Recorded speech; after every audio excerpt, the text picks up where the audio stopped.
I'm Diego Monareng. Today, I'm the program lead for the DT Week, and the DT Week is a 4-day program hosted at D School. This 4-day program is also a deep enough dive into design thinking, just to understand like all of the basics around the tools. With the Muizenberg Improvement District as our project partners, and we have about 60 students working on about 3 challenges. All the different teams are paired up with a few different challenges, and hopefully we're going to get a lot of cool stuff out of this. We've been prompted with the challenge, how we're going to help the Muizenberg community, how we're going to integrate trading between formal, informal, and we basically gone through a whole idea process, focusing on the problem, not just jumping to solutions.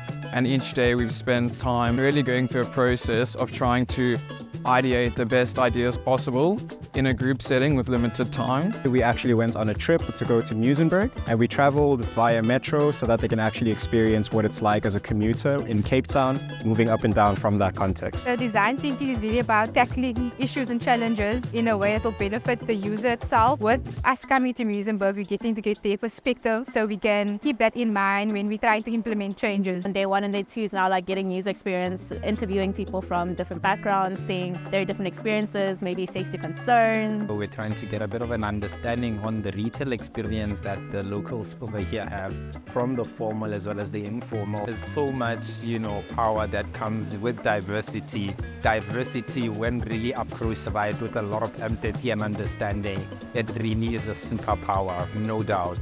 The whole design thinking journey is really about framing and reframing. So we start off by framing the challenge statements, which frames a real-world challenge that people experience, but a lot of it is informed by assumption. As we get into the problem space, we try to understand more about the real-world problems by speaking to our users.